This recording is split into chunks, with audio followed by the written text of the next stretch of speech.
दोस्तों हम सीरीज कर रहे हैं जिम कॉर्बेट की ओमनिबस और उसमें बुक चल रही है the man eating leopard of Rudraprayag.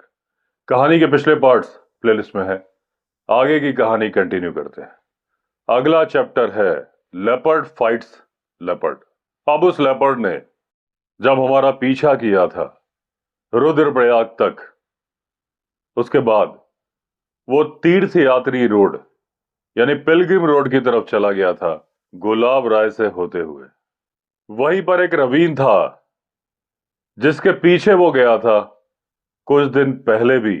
इसी रवीन के पास वो लेपर्ड गया था और उसके बाद उसने एक रूट ले लिया था।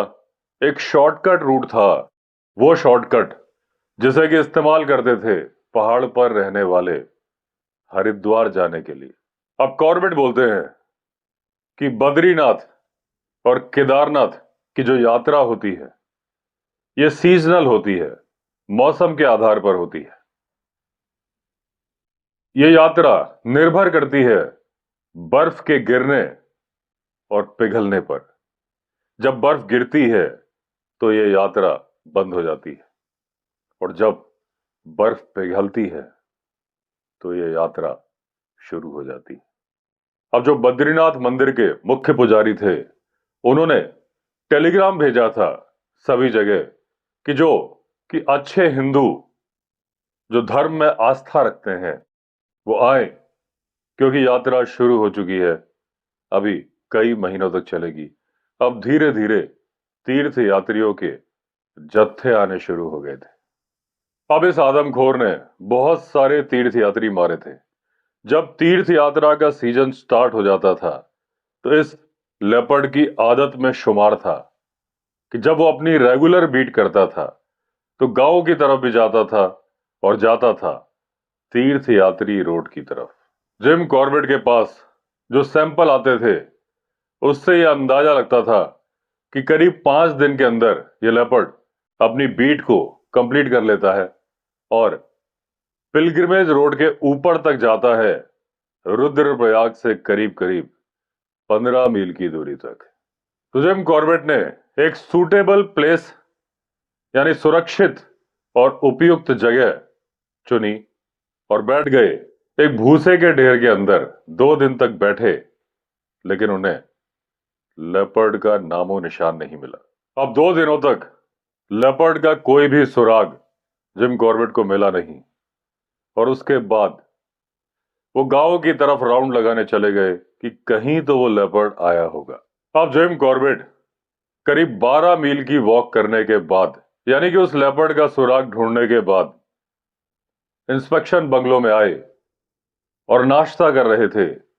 तभी कुछ लोग भागे भागे आए और उन्होंने बताया कि पिछली शाम एक बच्चे को मार दिया है उस लेपर्ड ने भैंसवाड़ा में।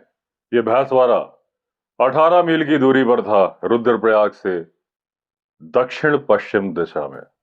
अब जब खबरों को पहुंचाने का जो सिस्टम हाइबर्टसन ने शुरू किया था वो बहुत बढ़िया काम कर रहा था। इसमें इनाम दिया जाता था टाइम पर खबर पहुंचाने वाले को। अब अगर कोई बकरी के मारे जाने की सूचना देता था तो उसे इनाम मिलता था 2 रुपए, और अगर कोई इंसान के मारे जाने की खबर देता था तो उसे इनाम मिलता था 20 रुपए। इसकी वजह से जैसे ही कोई वारदात होती थी हमारे पास जल्दी से जल्दी वो खबर पहुंच जाती थी।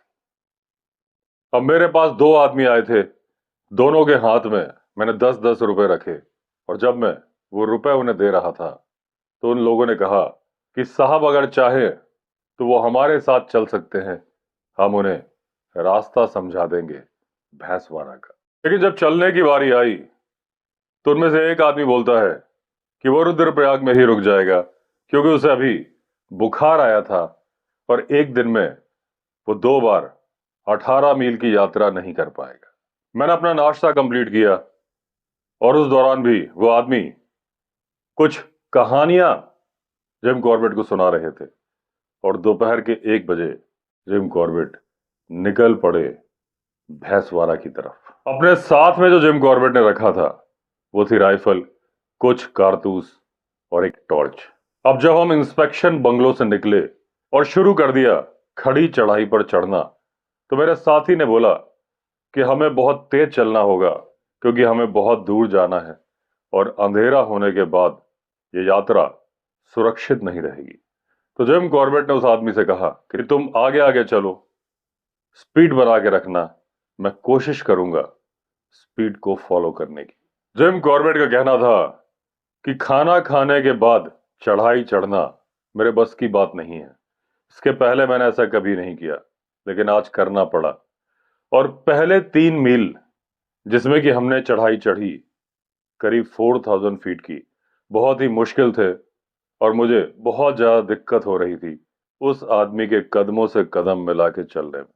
लेकिन 3 मील चलने के बाद आगे एक समतल जगह आ गई, उससे मेरी जान में जान आई। फिर मैं आगे आगे चलने लगा। अब मैं खुद भी तेज चल पा रहा था। अब वो दोनों आदमी जब भैंसवाड़ा से आ रहे थे मेरे पास उस बच्चे की मौत की खबर लेके, तो रास्ते में पड़ने वाले घरों में और गांवों में वो एक खबर देते हुए जा रहे थे और वो ये भी कहते जा रहे थे कि हम जा रहे हैं कॉर्बेट साहब के पास उन्हें बुलाने के लिए, देखो वो आते हैं कि नहीं आते। हालांकि जितने गांव वाले थे किसी को भी शक तो नहीं रहा होगा, सबको मालूम था कि मैं आऊंगा जरूर। लेकिन जब मैं आ गया तो कोई मुझे अपना आशीर्वाद दे रहा था, कोई मुझसे आशीर्वाद ले रहा था, लेकिन सारे लोग एक रिक्वेस्ट जरूर कर रहे थे कि साहब जब तक ये आदमखोर मर ना जाए आप इस इलाके को छोड़ के मत जाना। जब हम वहां से चले थे तो मेरे साथी ने कहा था कि हमें जाना है 18 मील की दूरी पर। अब जब हम घाटियों के बीच से पहाड़ियों के ऊपर चढ़ते जा रहे थे तो मुझे एहसास हो रहा था कि ये मेरी जिंदगी के सबसे कठिन 18 माइल्स हैं। अब सूरज डूबने को हो रहा था कि एक पहाड़ की चोटी के नजदीक मैंने देखा बहुत सारे लोग खड़े होकर हमारा इंतजार कर रहे हैं। अब जब उन लोगों को जिम कॉर्बेट ने देख लिया, उन लोगों ने जिम कॉर्बेट को देख लिया, तो कुछ आदमी तो वापस चले गए, कुछ वहां से गायब हो गए, यानी कि वो नीचे आ रहे थे। जो गांव का मुखिया था वो नीचे आने वाले लोगों में था। वो आया, जिम कॉर्बेट से मिला, नमस्कार किया और बोला साहब वो जो पहाड़ी दिख रही है गांव उसके ऊपर ही है और मैंने अपने बेटे को भेज दिया है आपके लिए चाय तैयार करने के लिए। 14 अप्रैल 1926, ये डेट गढ़वाल में हमेशा याद रखी जाएगी क्योंकि ये वो डेट थी जिस दिन उस आदमखोर ने अपना आखिरी इंसानी शिकार किया था। ये वो दिन था जब एक विधवा और उसके 2 बच्चे, एक लड़की जिसकी उम्र थी 9 साल, एक लड़का जिसकी उम्र थी 12 साल और एक पड़ोसी का लड़का जिसकी उम्र थी 8 साल, पास के एक स्प्रिंग में पानी लाने के लिए गए क्योंकि उन्हें बनाना था डिनर। अब जो ये विधवा थी इसका घर गांव के बीचों बीच में था। जो मकानों की एक सीरीज बनी थी, डबल स्टोरी मकानों की, जिसमें 2 फ्लोर होते थे। पहला फ्लोर थोड़ा नीचा होता था, उसमें अनाज और स्टोरेज का सामान रखा जाता था, और जो फर्स्ट फ्लोर था उसमें लोग रहते थे। 4 फीट का एक वरांडा पूरे घर में इस छोर से उस छोर तक फैला हुआ था। जमीन से पत्थरों की सीढ़ी बनी हुई थी जो कि उस वरांडा तक पहुंचती थी। अब उन घरों की सीरीज में जगह जगह जो सीढ़ियां बनी थी, हर सीढ़ी को 2 परिवार इस्तेमाल करते थे क्योंकि मकान जुड़े हुए एक के साथ एक बने थे। अब एक कोर्टयार्ड था जो कि था 60 फीट चौड़ा और 300 फीट लंबा। उसमें हल्की हल्की से एक दीवार बनी थी और पूरी बिल्डिंग्स, ये जो घर बने थे, वहां तक फैला था वो कोर्टयार्ड। अब जब पानी भर के ये लोग वापस लौट रहे थे तो जो पड़ोसी का बच्चा था वो आगे आगे चल रहा था। जैसे ही वो सीढ़ियों के पास पहुंचा, चढ़ने को ही था, उसे लगा कोई जानवर बैठा है और उसे लगा कि शायद ये कुत्ता है। ये जानवर जमीन पर जो कमरे बने थे उसमें एक रूम का दरवाजा खुला था, उसके अंदर बैठा था, सीढ़ियों से काफी नजदीक था। उसने कुत्ता समझ के इस पर ध्यान नहीं दिया, बाकी लोगों से कुछ बोला नहीं, बाकी लोगों ने उस जानवर को देखा नहीं। सबसे आगे लड़का था, उसके पीछे थी विधवा, उसके पीछे थी 9 साल की लड़की, उसके पीछे था 12 साल का लड़का। अब जब वो माँ आधी सीढ़ियां चढ़ चुकी थी, तब उसने पीतल के बर्तन जो कि उसका लड़का अपने सिर पर कैरी कर रहा था, तब उसने सुनी पीतल के बर्तन के गिरने की आवाज। वो बर्तन जो उसका लड़का अपने सर पर कैरी कर रहा था। अब वो महिला अपने बच्चे को डांटना चाहती थी कि वो कितनी लापरवाही करता है, तो उसने अपने सर का बर्तन नीचे रखा, मुड़ी, ये देखने के लिए कि उसके बेटे ने कितना नुकसान कर दिया है। अब महिला ने मुड़ के देखा तो वो पीतल का बर्तन उल्टा पड़ा था। वो नीचे उतर के गई, बर्तन को सीधा किया, लेकिन वहां पर उसका बेटा नहीं था। उसे लगा कि उसने गलती की है, डर के कहीं छिप गया है, तो वो अपने बच्चे को आवाज लगाने लगी। पड़ोसियों ने भी बर्तन गिरने की आवाज सुनी थी और उसके बाद उस महिला की अपने बेटे को पुकारने की आवाज भी सुनी थी। वो लोग भी बाहर निकल आए थे और पूछ रहे थे कि आखिर माजरा क्या है। अब जब माजरा मालूम चला तो पड़ोसियों ने सोचा कि बच्चा जरूर किसी कमरे में छिप गया होगा, नीचे वाले, और क्योंकि अंधेरा हो रहा था तो उसने एक लालटेन जलाई और उस महिला के पास नीचे आया। अब जब उसने लालटेन जलाई, महिला के पास आया, तो देखा जहां वो महिला खड़ी थी वहां पर तो खून की बूंदें पड़ी थी। अब वो खून देखना था कि वो आदमी जोर से चिल्ला पड़ा और उसकी आवाज सुन के आसपास के सारे लोग आ गए और उनमें एक बूढ़ा आदमी भी था जो कि अपने मालिक के साथ कई शिकार अभियान पर गया था। उस बूढ़े आदमी ने वो लालटेन उस आदमी से ले ली। उसे लेके वो ढूंढने लगा खून के निशान, कि निशान जा किस तरफ रहे हैं, और वो जा रहे थे उस हल्की दीवार की तरफ। उस दीवार के बाद 8 फीट की नीचे गहराई थी और उसके बाद थे खेत, और यहां पर जो नर्म मिट्टी थी उसमें मिल गए उस लेपर्ड के पगमार्क। तो जब तक वो पगमार्क नहीं देखे थे, किसी ने भी यह शंका जाहिर नहीं की थी कि उस बच्चे को लेपर्ड ले गया होगा, क्योंकि वो लेपर्ड इस गांव के 10 मील की दूरी तक कभी देखा या सुना भी नहीं गया था। अब ये देखना था, सुनना था कि उस महिला ने जोर जोर से चिल्लाना और रोना शुरू कर दिया। बाकी लोग भागे ढोल और ड्रम बजाने के लिए, और कुछ लोग भागे बंदूकें लाने के लिए। अब उन्होंने जोर जोर से ढोल बजाने शुरू कर दिए। आसपास 3 गांव थे। कुछ ही देर में तीनों गांवों में अफरा तफरी मच गई। पूरी रात ड्रम बजाए गए, बंदूकें चलाई गईं। सुबह उस लड़के की बॉडी मिल गई और 2 आदमियों को भेज दिया गया मेरे पास, रुद्रप्रयाग। जब मैं गांव के मुखिया के साथ उस गांव में पहुंचा तो मुझे आवाजें सुनाई दे रही थी, एक रोती हुई महिला की जो कि थी मां उस बच्चे की। अब जब मैं गांव पहुंचा तो सबसे पहले वो महिला मेरे पास आई। उसकी आंखों और उसकी हालत को देख के लग रहा था कि वो महिला जो कि विधवा थी, यानी अपने पति को भी मरते हुए उसने देखा था, अब उसके जीवन में एक दूसरा भूचाल आ गया है। और इस तरह की कंडीशन में जब कोई होता है तो मुझे उसे डील करना नहीं आता। तो मैं नहीं चाहता था कि उससे पूछूं कि क्या हुआ था, कब हुआ था, कैसे हुआ था। मैंने सोचा था कि बाद में पूछ लूंगा, लेकिन वो महिला खुद सारा घटनाक्रम मुझे बताना चाहती थी। अब जो महिला पूरा घटनाक्रम मुझे बता रही थी तो उसके अंदर गुस्सा भी था, रोष भी था इस बात का कि गांव के पुरुषों ने दौड़ नहीं लगाई उस लेपर्ड के पीछे।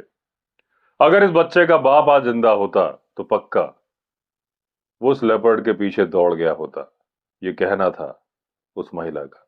और उस महिला का मानना था कि अगर गांव के लोग मेरे बच्चे के पीछे जाते या उस आदमखोर के पीछे जाते तो मेरा बच्चा आज जिंदा होता। लेकिन उस महिला को समझाते हुए मैंने बोला कि वो सही नहीं बोल रही है, क्योंकि जैसे ही लेपर्ड ने अपने कैनाइन दांत उस लड़के की गर्दन में गड़ाए और उसको उठाया, उसका सर धड़ से अलग हो गया होगा, और वो लेपर्ड इस कोर्टयार्ड को पार करके बाहर जाता उसके पहले ही वो बच्चा मर चुका था। अगर गांव के पुरुष भी उस लेपर्ड के पीछे जाते तो बच्चा बचाया नहीं जा सकता था। अब मैं इस कोर्टयार्ड में खड़ा था, चाय पी रहा था, और मेरे आसपास जमा थे 100 से भी ज्यादा लोग। और मैं सोच रहा था कि यह कोर्टयार्ड, जहां दिन का समय था और वो लेपर्ड आया, कैसे लोगों ने उसे देखा नहीं होगा, कैसे वह छिपके ग्राउंड फ्लोर के रूम में बैठ गया और कैसे उसकी प्रेजेंस को कुत्तों ने महसूस नहीं किया। अब मैं उस 8 फीट की दीवार के नीचे उतरा जहां से लेपर्ड उस बच्चे को लेके गया था। वहां पर घसीटने के निशान भी थे। अब जो घसीटने के निशान थे उनके पीछे मैं चला तो आगे 12 फीट का एक और उतार था और उसके बाद भी था खेत। अब ये दूसरा खेत था, वहां पर 4 फीट की कटीली बाड़ थी, जंगली गुलाबों की। अब ये वो जगह थी जहां ये कटीली बाड़ थी कि बच्चे को जमीन पर रखा था उस लेपर्ड ने और खोजने लगा था वहां से निकलने का रास्ता। और जब उसे कोई रास्ता नजर नहीं आया तो बच्चे को पीठ की तरफ से उस आदमखोर ने दोबारा उठाया और छलांग लगा गया उस कटीली बाड़ के ऊपर से। फिर एक 10 फीट की दीवार थी, उसके नीचे चला गया। अब इस तीसरी दीवार के पीछे एक पशुओं के जाने का रास्ता था। इस रास्ते पर चलते हुए लेपर्ड थोड़ी दूर तक ही पहुंचा था कि गांव में जो अफरा तफरी मच गई थी, जो ढोल बजने लगे थे, बंदूकें चलने लगी थी, वो आवाजें उस आदमखोर ने सुनी। तो उन आवाजों को सुन के लेपर्ड ने बच्चे को वहीं गिरा दिया और नीचे भाग गया। पूरी रात गांव में ढोल बजाए गए थे, बंदूकें चलाई गई थी, तो वो लेपर्ड उस बच्चे को दोबारा उठाने की हिम्मत नहीं कर पाया। अब मेरे लिए जो जरूरी बात थी वो ये थी कि उस बच्चे की बॉडी को मैं उस जगह पर वापस ले जाऊं जहां पर उसे लेपर्ड ने छोड़ा था। लेकिन ऐसा करने में 2 रुकावटें थी।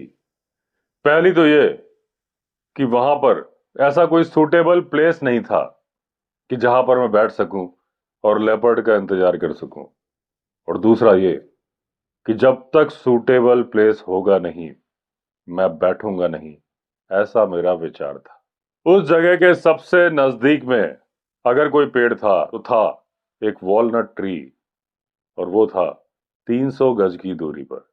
तो उस अखरोट के पेड़ पर यानी कि वॉलनट ट्री पर बैठना संभव नहीं था क्योंकि दूरी बहुत ज्यादा थी और वो खुला भी था। और साफ साफ बताऊं तो जमीन पर बैठने की मेरी हिम्मत नहीं थी। आपको मैं बता ही चुका हूं कि मैं सूरज ढलते के टाइम पर उस गांव में पहुंचा था। उसके बाद चाय पी थी, फिर उस महिला की दुख भरी कहानी सुनी थी, फिर वो जगह खोजते हुए आया था। इतना टाइम था नहीं कि अंधेरा होने के पहले ऐसा प्रोटेक्शन वाली जगह बना लूं जहां पर मैं छिपके बैठ सकूं और मुझे कोई खतरा भी ना हो। और अगर मैं जमीन पर खुला बैठूं तो मैं पूरी तरह से खतरे पर रहूंगा। मुझे मालूम भी नहीं चलेगा कि वो लेपर्ड रात के अंधेरे में किस तरफ से आएगा। और मेरे पास मेरा हथियार यानी कि चिर परिचित हथियार जिसे कि मैं चलाना जानता हूं, मैं ये भी जानता हूं कि उस हथियार को मैं तभी चला पाऊंगा जब मैं उस लेपर्ड को महसूस करूं, देखूं। वो मुझे अंधेरे में दिखेगा नहीं। मैं बंदूक का ट्रिगर दबाऊं उसके पहले मेरी गर्दन पर वो दबा चुका होगा अपने दांत। अब जब मैंने इंस्पेक्शन कर लिया तो मैं वापस आया उस कोर्टयार्ड में।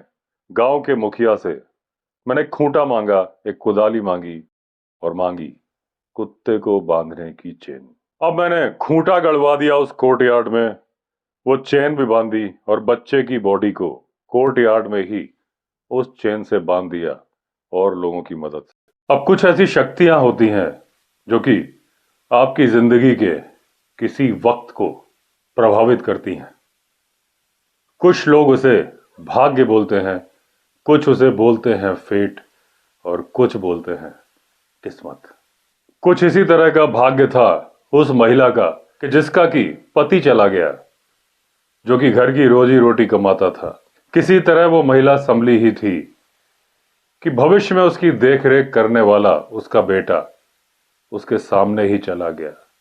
और वो महिला लगातार रो रही थी और बीच बीच में चिल्लाकर बोल रही थी कि मेरे बेटे ने क्या अपराध किया था इतनी छोटी सी उम्र में कि जो उसे इतनी दर्दनाक मौत मिली।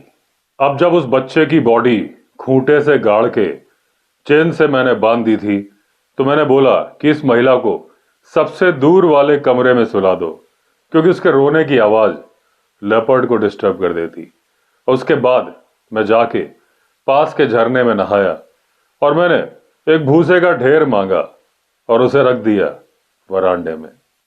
अब जितने लोग वहां पर जमा थे उनसे मैंने कहा कि अपने अपने घर जाओ और उतना शांत रहना जितना कि आपके लिए संभव हो रहना, यानी कि बिल्कुल भी शोर करना मत। अब अंधेरा हो चुका था। मैं वरांडे में बैठ गया। मेरे सामने था भूसे का ढेर, जो कि मुझे सामने से सुरक्षा प्रदान कर रहा था, यानी कि वो लेपर्ड मुझे देख नहीं सकता था, लेकिन एक साइड से मैं खुला हुआ था। अब जिम कॉर्बेट का सोचना था कि भले ही पिछली रात कितना भी शोर शराबा क्यों ना किया गया हो, वो लेपर्ड इस शिकार पर आज वापस आएगा, और जब उसे अपनी छोड़ी गई जगह पे वो शिकार मिलेगा नहीं तो वो गांव की तरफ आएगा एक नया शिकार ढूंढने, और उस नया शिकार ढूंढने की प्रक्रिया में उसे मिल जाएगा पुराना शिकार। क्योंकि उस लेपर्ड को भैंसवाड़ा में बड़ी ही आसानी से एक इंसानी शिकार मिल गया था, तो वो दूसरा मौका आजमाएगा जरूर। अब पूरी शाम से काफी घने बादल छा रहे थे और रात को जब सारे लोग सो गए एकदम सन्नाटा हो गया। हालांकि उस सन्नाटे को चीरते हुए उस महिला के रोने की आवाज आ रही थी, लेकिन उसके अलावा वहां कोई दूसरी आवाज थी नहीं।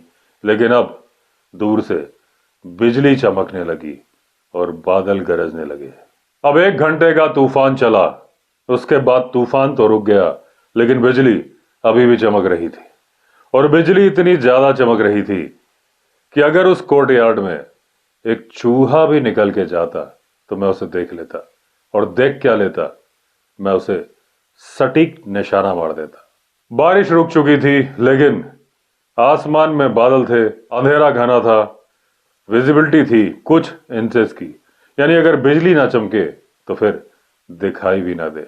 अब क्योंकि तूफान रुक गया था तो लेपर्ड तूफान में जहां कहीं भी छिपा होगा, अब वो वहां से चल पड़ा होगा।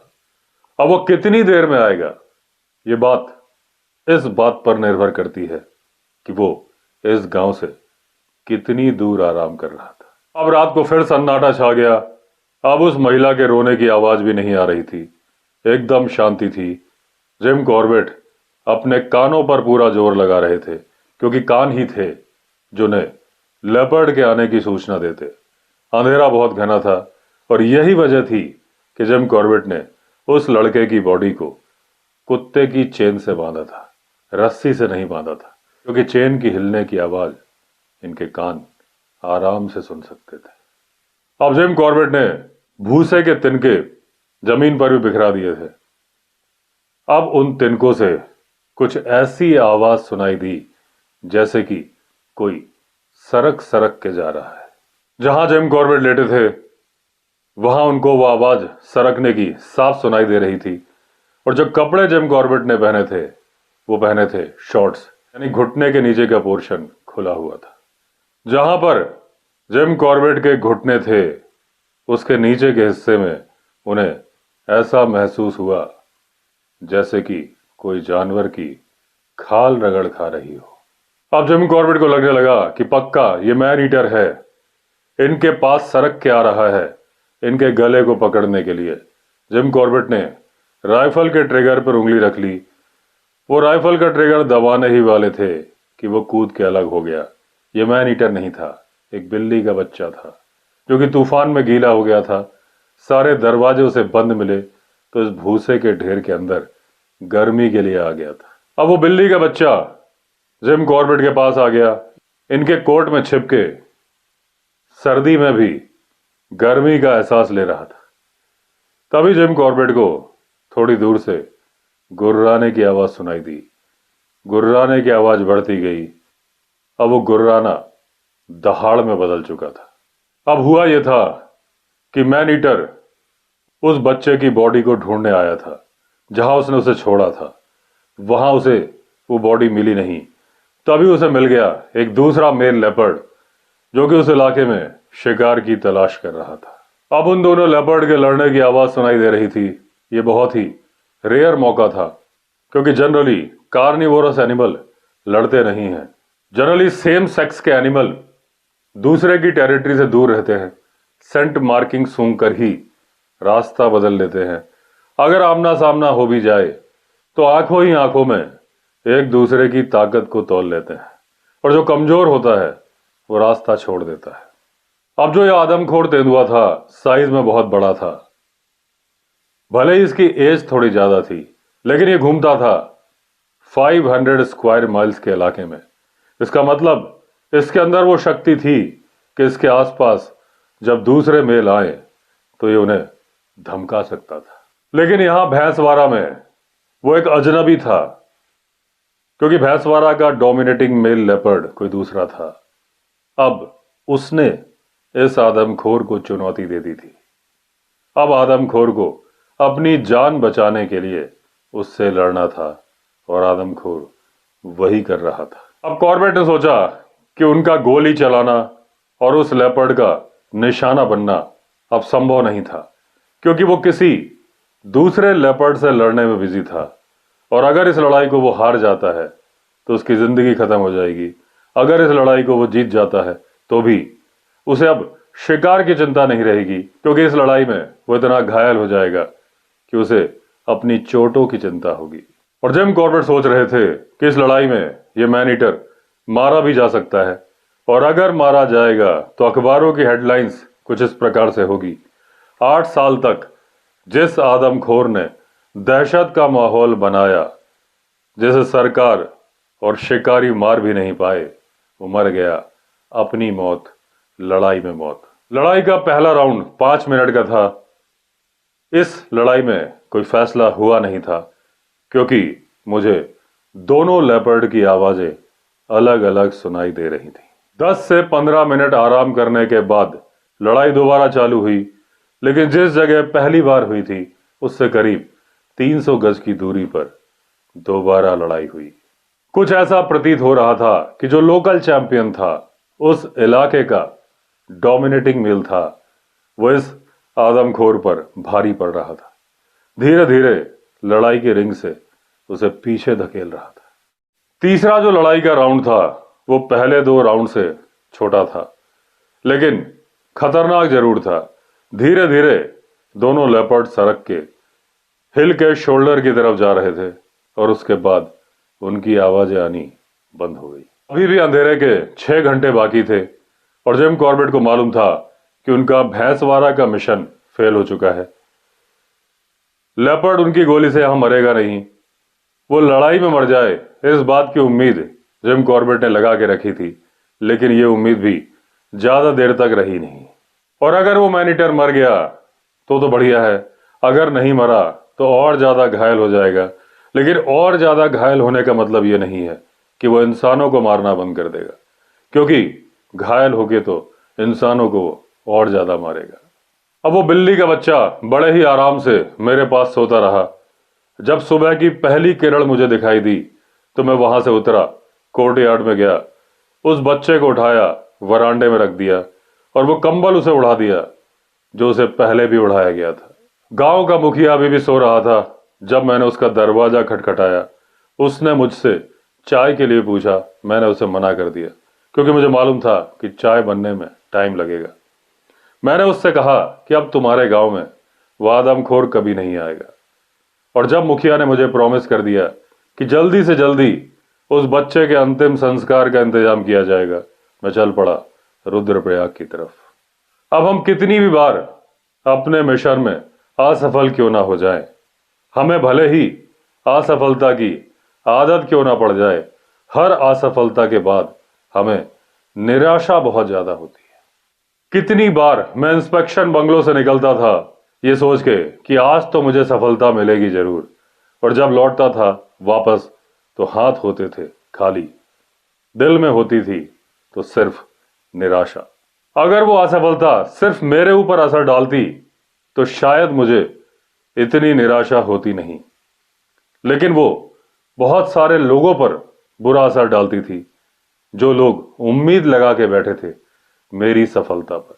इससे मुझे बहुत ज्यादा निराशा होती थी, और ये जो असफलता थी इसका सिर्फ एक ही कारण था, वो था बुरा भाग्य, यानी कि बैड लक।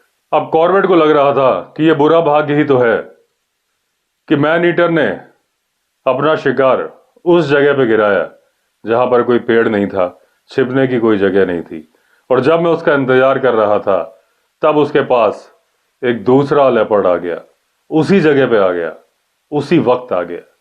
ये सब बुरा भाग्य ही था। अब जो कल 18 मील में चल के आया था और बुरी तरह से थक गया था, वो 18 मील मुझे आज और ज्यादा लंबे लग रहे थे। रास्ते में गांव पड़ रहे थे, गांव वाले मेरा इंतजार कर रहे थे। मेरे पास थी सिर्फ बुरी खबर, लेकिन फिर भी वो अपनी निराशा मुझे दिखा नहीं रहे थे। गांव के लोगों को यही उम्मीद थी कि हर किसी की मौत एक निश्चित समय पर है, जब तक वो निश्चित समय आता नहीं है वो मरता नहीं है, और उस आदमखोर का वो निश्चित समय अभी आया नहीं है। अब मैं निराशा से दबा हुआ बढ़ता जा रहा था। आखिरी गांव में थोड़ा आराम करने के लिए रुका और वहां मुझे दी गई एक प्याली चाय। अब वो चाय पी के निराशा थोड़ी कम हुई। आखिरी के 4 किलोमीटर मैं तेजी के साथ उतरा। अचानक से मैंने क्या देखा कि जिस रास्ते पर मैं चल रहा हूं उस पर पैरों के निशान हैं उस आदमखोर के। अब किसी आदमी की जो मानसिक स्थिति होती है उसे कई बार कुछ चीजें नजर नहीं आती। ये मैन ईटर के ट्रैक इस रास्ते पर काफी पहले से थे, लेकिन मेरा उन पर ध्यान नहीं गया था। जब मैंने गांव वालों से बात की, एक प्याली चाय पी, मेरी मानसिक स्थिति थोड़ी ठीक हुई, तो अब मेरी नजर पड़ी थी उन पग मार्क्स पर जो कि थे आदमखोर के। यहां पर लाल मिट्टी थी, पानी में गीली हो गई थी, निशान साफ साफ थे और वो निशान बता रहे थे कि आदमखोर अपनी पुरानी चाल पर ही चल रहा था, यानी कि घायल नहीं था। आधा मील आगे बढ़ने के बाद अब मैन ईटर ने अपनी चाल और तेज कर दी थी। अब वो उस तेज चाल से ही चलता रहा जब तक कि वो रवीन के ऊपर, गुलाब राय के ऊपर स्थित एक पॉइंट पर नहीं पहुंचा, और यहां से उस रवीन के नीचे चला गया वो आदमखोर। अब कोई लेपर्ड या टाइगर जब अपने नॉर्मल पेस पे चलता है तो आपको सिर्फ पिछले पैरों के पग मार्क मिलते हैं, क्योंकि जहां पर अगला पैर रखा जाता है ठीक उसी जगह पे वो अपना पिछला पैर रखता है।